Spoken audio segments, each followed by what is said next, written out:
집값이 계속 이번에 베이비 스텝 하면서 속도 조절 들어갔다. 지금 말씀하신 대로 얼마 안 있으면은 내년에 뭐 금리 내린다. 혹은 내후년에 금리 내린다. 금리 인상 거의 끝을 보고 있다. 그러니까 조만간 집값 오르는 거 아니냐. 이런 말씀들을 하시는 분들이 있어요. 이번에 빅스텝 안 했다고 속도 조절했으니까 거의 이제 금리가 정점에 달했다. 이런 느낌으로 말씀하시는 분들이 많이 있는데 그럼에도 불구하고 집값이 굉장히 위험해질 수밖에 없는 이유. 이 부분에 대해서 같이 보실게요. 이번에 베이비 스텝이 발표가 됐습니다. 베이비 스텝도 베이비 스텝인데 중요한 거는 6회 연속이에요. 이거 사상 최초죠. 속도 위반해도 되는데 속도 조절이에요. 이게 5연속 때도 사상 최초예요. 그 전에 빅스텝도 했었죠. 빅스텝 자체도 이번에 사상 최초로 진행하고 있는 거다. 이런 부분을 봤을 때 긴축, 속도 조절이지 긴축 안 한다 아니에요. 그리고 사실 빅스텝을 했어야죠. 빅스텝을 안 한 이유는 가계부채 문제도 있고 지금 뭐 기업부채 문제도 있고 정부부채 문제도 있죠. 그 다음에 또 지금 뭐 금융채나 이런 채권시장 문제도 있고 이런데 문제는 환율이 계속 폭등했다. 그렇다면 어쩔 수 없이 빅스텝을 했겠지만 일단 환율이 한 차례 안정되니까 조금은 기다려도 되겠다. 이런 생각이 드는데요. 문제는 미국 다음 달에 줄여도 빅스텝인데 진행하고 나면 한미 금리 차는 1.25%포인트까지 벌어진다. 이런 부분에서 앞으로 외화 유출이 굉장히 심각해질 수 있는 그런 위기감을 남겨두고 있다. 자, 과거에는 베이비 스텝 했을 때 이런 이야기 했죠. 그러니까 이번에도 이런 이야기가 나오지 않을까. 작년 8월에 금리 인상 최초로 시작했죠. 그때 뭐라 그래요? 주택 관련 이자 찔끔 증가. 1억 원 맡겨도 연이자 고작 25만원. 연 25만원이면 월 22,500원.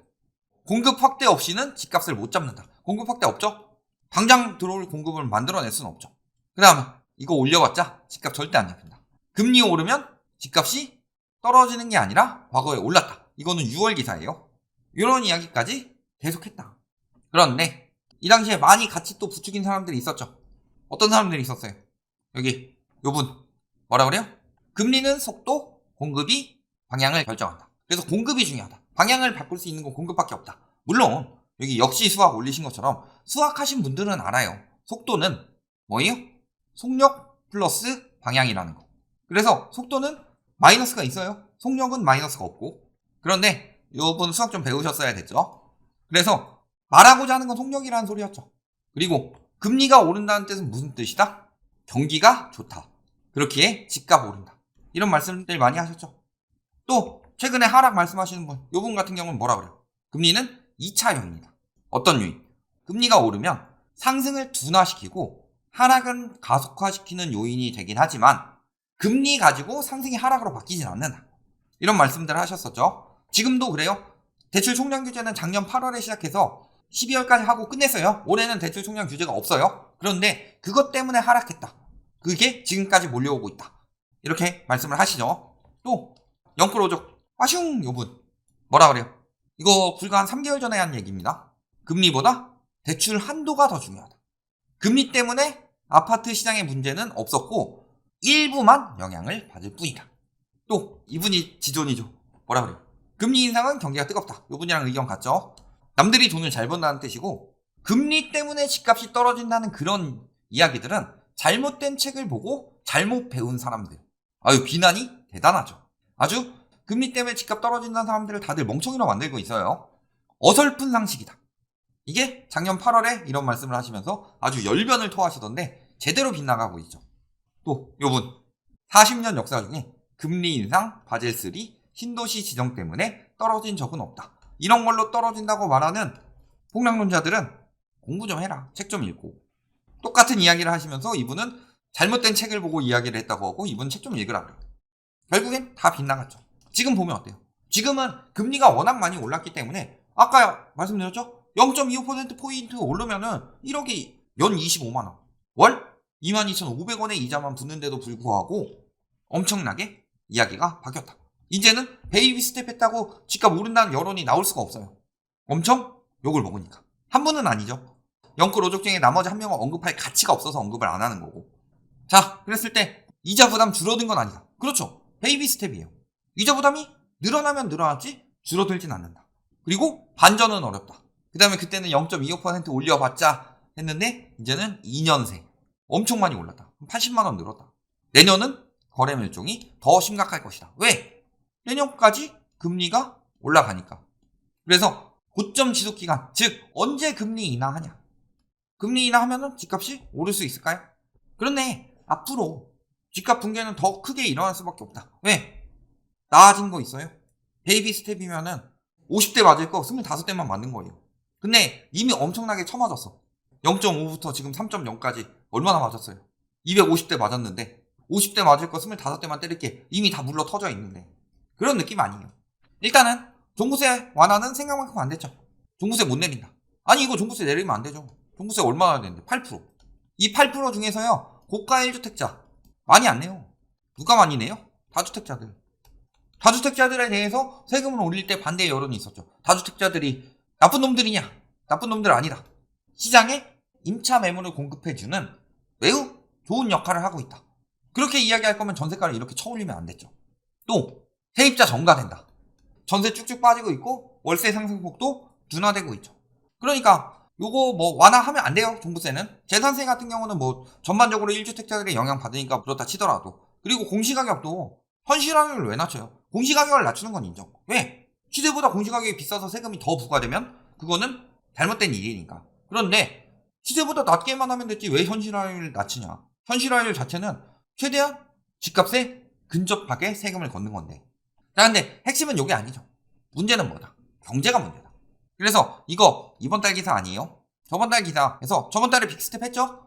이번 달에 베이비 스텝 했고 이 이전에 요때 베이비 스텝만 밟아도 대기업 절반이 취약 기업이 된다. 취약 기업이 뭐예요? 취약 기업. 순이익으로 이자도 버겁다. 그러니까 이리저리 많이 벌려놨죠. 금리도 낮겠다. 돈도 많이 빌려서 하고. 그러다가 지금 긴축 시기가 되니까 확 기업들이 위험해지고 있는 거예요. 이것만 그래요? 지금 전망 보시면 어때요? 내년의 세계 성장은 2009년 금융위기 때만큼 약해진다. 자, 2008년 9월에 글로벌 금융위기가 터졌죠. 그리고 2009년에 우리나라가 금리를 엄청나게 내렸습니다. 그래서 금리 내린 거, 그 다음에 양도세 완화한 거, 이것 때문에 잠깐 반등하죠. 그리고 2010년부터 다시 떨어지기 시작하는데 문제는요, 이때는 금리를 이렇게 와장창 내려서 된 거고, 그런데 지금은 물가가 안 잡혔는데 금리를 어떻게 내려요? 그래서 심지어는 금융위기나 닷컴 버블 때보다 더 심각하다라고 이야기를 하는데요. 저희도 늘 말씀드리지만 금융위기보다는 지금이 훨씬 더 위험하다. 지금이 왜 더 위험해요? 전반적으로. 일단 우리나라 입장에서는 그때보다 가계부채가 훨씬 많이 쌓였습니다. 그리고 외국 같으면 뭐 MBS, CDO 이런 식으로 좀 파생 상품이 많았다면 우리나라는 기본적으로 전세 자금에다가 대출 유동성을 불어넣으면서 좀 더 직접적으로 터질 수밖에 없어요. 부동산 시장에. 전세도 터지고 매매도 터지고. 거기다가 경제 상황은 괜찮아요? 더 안 좋죠. 거기다가 금리를 그때는 낮출 수라도 있었는데 지금은 어때요? 물가가 안 잡혔으니까 금리를 더 높여야 되죠. 이미 계속 올렸는데. 거기다 바젤3 지금 말씀하신 대로 바젤3도 적용해야 되고. 그래서 은행권에서 자금을 많이 필요로 하는데 정부에서 뭔 짓 하고 있어요. 예대 금리차 낮춰라 해가지고 대출금리 못 올리게 만들고서 예금금리 막 올라가게 뒀다가 이제 와서 또 무슨 얘기예요? 예금금리 올리지 마라. 그리고 은행에다가 책임을 다 떠넘겨놓고 있고. 그러니까 이런 전반적인 경제 상황이 굉장히 안 좋은데 내년엔 좋을까? 내년엔 좋아요? 유동성 커버리지 비율 6개월 연장했죠? 그 내년에 시행되는데 그러려면 은행에서 자금을 더욱 확보하고 대출을 더욱 축소할 수밖에 없죠. 근데 은행한테 많이 떠넘겨놨어요. 이금융 도와줘라. 예금금리 올리지 말고 대출금리도 올리지 마라. 은행채도 발행하지 마라. 150조 푸는데 정부에서 한 5조 10조 도와줄 테니까 나머지는 은행에서 알아서 해라. 소상공인 연장 더 해줘라. 이거 지금 엄청난 폭탄들을 은행들이 떠안고 있다. 이런 부분 생각하면 굉장히 위험하죠. 거기다 지금 채권시장 문제는 장난 아니죠. 지금 한전채 문제도 있고 뭐 PF 리스크도 있고. 그래서 부동산 PF, 일부 부동산 PF에 대해서 어때요? 자산 유동화 기업 어음이 20%에 육박한다. 자, 요거를 해가면서 지금 부동산 PF에 돈 안 빌려줘요. 자, 예를 들어 둔촌주공. 자, 둔촌주공 같으면 사업성이 굉장히 좋은 자리죠. 입지상으로. 그런데 12%다 여기가. 이거 다 누구한테 돌아가요? 수분양자들한테 돌아가죠. 돌아가면서 분양가가 올라가 버렸어요. 그럼 이거 제대로 완판될 수 있을까요?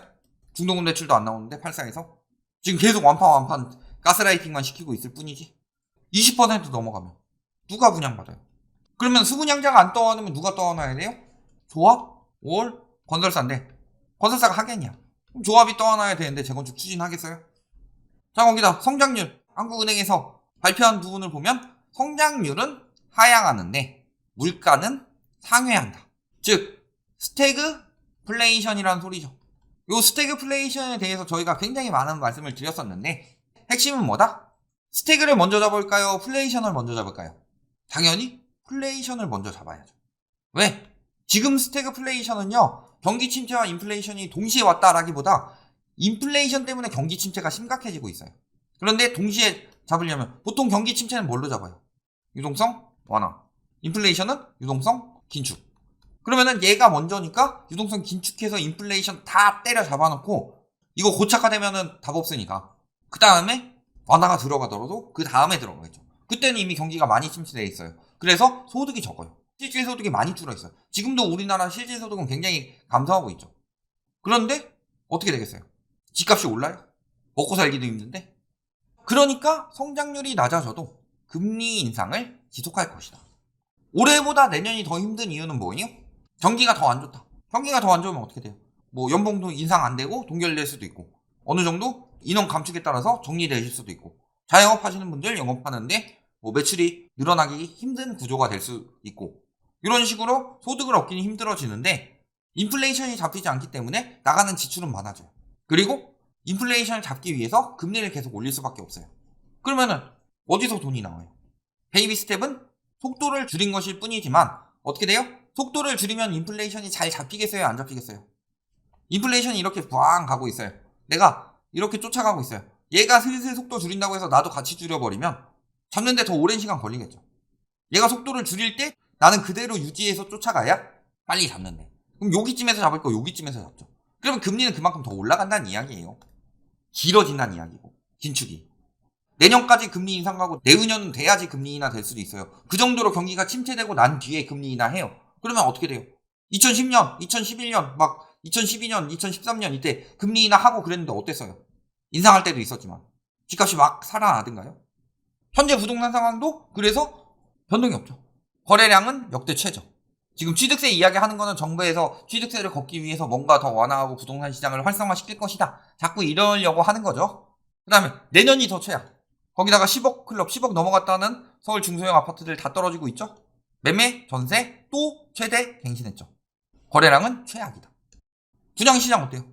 미계약 막 털이 나오죠. 막 할인 분양하고 뭐 혜택 주고 막 이런 거 하고 있죠. 그 다음에 미분양도 사망. 특히 수도권 서울 이런 쪽이 급증하고 있죠. 그 다음에 준공후 미분양. 준공후 미분양이 뭐예요?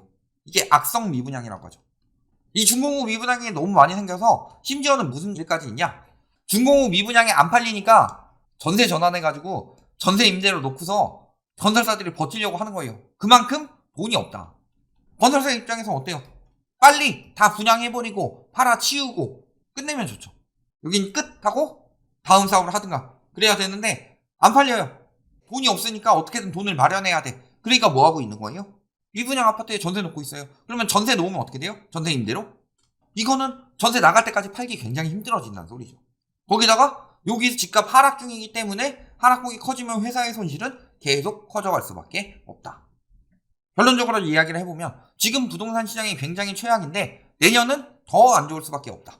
물론 그런 경우는 있겠죠. 가격이 많이 떨어져서 10억짜리 할 때보다 6억짜리, 5억짜리 할 때가 수요가 많죠. 그래서 거래량이 조금 살아날 수는 있겠지만 그렇다고 해서 이게 추세를 바꿀 수 있는 상황이 아니다. 지금 베이비 스텝 나왔다고 안심할 상황이에요? 아니요. 베이비 스텝은 늘 말씀드리지만 조삼모사예요. 지금 베이비 스텝 했다가 내년에 빅 스텝 해야 될 수도 있다.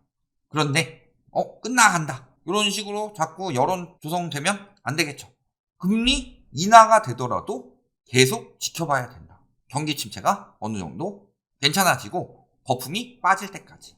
이제는 집값 하락 속도 뭐 조절되고 이럴 것이다. 이런 희망적인 말. 이제 그래서 내년 말이나 뭐 내후년쯤엔 사라. 이런 장사치적인 말들에 속지 마셔라.